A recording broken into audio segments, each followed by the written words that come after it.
Hello friends, welcome back to my blogs टी2 Tripti blogs में आप सभी का स्वागत है। फ्रेंड्स, आज मेरे साथ एक घटना घट गई। मैं आपको बताना चाहती हूँ। घटना की चीटिंग हुई है मेरे साथ, और वो चीटिंग भी किसी बाहर के नहीं, मेरे खुद के अपने हस्बैंड ने की है। अब सोच कर अपने ऊपर हंसी भी आ रही है और उस चीटिंग को सोच कर दुख भी हो रहा है कि हंसूं या रोऊं, कुछ समझ में नहीं आ रहा। आप मेरी मदद करें और बताएं कि मेरे हस्बैंड ने आज मेरे साथ अच्छा किया क्या। आज सुबह जब मैं अर्ली मॉर्निंग उठी तो मंदिर से पूजा वूजा करके फ्री होकर चाय पीने के लिए बैठी। मेरे हस्बैंड आए, आज वो जल्दी उठ गए। तो मैं बड़ा सोच रही थी आज ये जल्दी कैसे उठ गए। उन्होंने उठते के साथ ही मुझे कहा, पैसे लेगी। पहले मैंने सोचा ऐसे ही बोलते हैं, Oh my God! Wow! देते तो है नहीं। मैंने कहा नहीं चाहिए।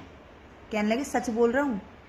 फिर मेरे मन में आया आज तो शुक्रवार का दिन है, पूजा करके आई है, घंटी बजाई है, भगवान जी से प्रेयर कर रही थी कहीं से पैसे मिल जाए। मैंने कहा हाँ बिल्कुल लूंगी। फिर मैंने कहा घर खर्च के लिए नहीं चाहिए, अगर शॉपिंग के लिए देने तो बताओ। तो बोले हाँ तेरी शॉपिंग के लिए तो बोल रहा हूँ। मैं बड़ी खुश हो गई। मैंने कहा ठीक है देती दो। कहने लगे कितने चाहिए। मैंने कहा 10-20 हज़ार नहीं चाहिए, सिर्फ 5 हज़ार ही चाहिए। बोले 5 हज़ार में तेरी शॉपिंग हो जाएगी। मैंने कहा हाँ हो जाएगी, और बाकी अगले महीने कर लूंगी। इस महीने सिर्फ 5 हज़ार चाहिए। कौन सा फेस्टिवल, तो सारे चले गए, मुझे अपने लिए तो चाहिए। कह रहे ठीक है। बोले सोच ले। मैंने कहा हाँ सोच लिया। कह रहे अभी और चाहिए तो बता दे। मैंने कहा नहीं मुझे और नहीं चाहिए, सिर्फ 5 हज़ार चाहिए। इतनी भी मैं शॉपिंग की वो नहीं हूँ दीवानी, ठीक है ना, 5 ही बहुत है। कहने लगे ठीक है। फिर वो बोले प्रॉमिस कर। मैंने कहा किस चीज का प्रॉमिस, 5 हज़ार रुपए देके प्रॉमिस कराते, मुझे नहीं चाहिए 5 हज़ार रुपए। कह रहे नहीं प्रॉमिस कर कि तू पूरे महीने मुझसे पैसे नहीं मांगेगी। और मैंने कहा हाँ ठीक है नहीं मांगूंगी। सोच ले, एक हेयर पिन के लिए भी पैसे नहीं दूंगा। मैंने कहा हाँ ठीक है मत देना, 5 हज़ार रुपए दे दो। बोले कर गॉड प्रॉमिस। मैंने कहा गॉड प्रॉमिस।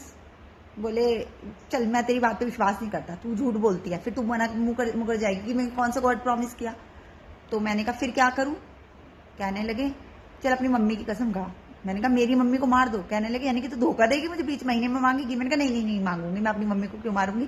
ठीक है, मैं अपनी मम्मी की कसम खा के कहती हूँ, मैं आपसे इस पूरे महीने नवंबर के अपनी शॉपिंग के लिए, अपने पर्सनल काम के लिए आपसे पैसे नहीं मांगूंगी। हाँ 1 दिसंबर को मांग लूंगी। बोले हाँ ठीक है पक्का। मैंने कहा जी बिल्कुल पक्का। वो गए रूम में, अलमीरा खोली। फिर मैंने अपने मन में सोचा कभी मेरे पैसे तो नहीं मिल गए। फिर मैंने कहा नहीं मेरे पास, मेरी अलमीरा में है ही नहीं, मैं तो अपने छुपा के रखती हूँ। वो लाए, तो रुको जरा, सबर करो। उन्होंने लाकर इतने सारे पैसे मेरे हाथ में रख दिए। अब पहले तो मैं पैसों को देखकर खुश हो गई। मैंने कहा आज तो 5 हज़ार सच में मिला। मैंने कहा फिर मैंने देखा। फिर कह रहे इतने गौर से क्या देख रही है, नकली नहीं है। मैंने कहा हाँ मुझे भी पता ही नकली नहीं है, ये तो असली नोट है। मैं ये देख रही हूँ बाबा आदम के जमाने के नोट। तुमने कहाँ छुपा रखे थे। मैंने तो दिवाली की सफाई की, मुझे तो घर में कहीं नहीं मिले। ये नोटबंदी के पैसे तुमने यहाँ रख रखे हैं। कहने लगे कहीं भी रख रखे हो, तुझे तो शॉपिंग से मतलब है ना। 500 के नोट इतने सारे हैं, पकड़ पैसे और शॉपिंग करिए। ऐसा कर मॉल खुलने से पहले तू पहुंच जा। मैंने कहा ये तुमने मुझे ठग लिया। क्या बोले ठगा नहीं हूँ, पैसे दिए और तूने कसम खाई है। इन पैसों के अलावा तूने पूरे महीने शॉपिंग के लिए पैसे मांगे। मैं ऐसे पकड़ के बैठ गई, हे राम ये मेरे साथ क्या हो गया। मैंने कहा ये पैसे लेके अगर मैं मार्केट में चली गई ना, गलती से किसी ने देख लिए तो मुझे ब्लैक मनी के चक्कर में पुलिस जेल पकड़ के ले जाएगी। मैं किसी को ये बता भी नहीं सकती हूँ कि मेरे हस्बैंड ने मुझे देखो कितने सारे रुपए दिए हैं। ये ब्लैक मनी उन्होंने कहाँ जोड़ रखी थी मुझे समझ में नहीं आ रहा। लेकिन मैं 5 हज़ार रुपये के लालच के चक्कर में आज ठगी गई। इससे बढ़िया तो 500 रुपये तीसरे दिन ले लेती। कम से कम असली नोट तो मिलते हैं। असली तो ये भी है, लेकिन इनका क्या करूं। ये गांधी जी की धूपबत्ती करूं या बाबा आदम के जमाने के। इन नोटों को तो किसी की शादी के शगुन में लिफाफे में भी नहीं दे सकते। नाम पढ़ लेंगे, नाम पढ़कर किसी ने कंप्लेंट कर दी तो पुलिस मुझे ले जाएगी।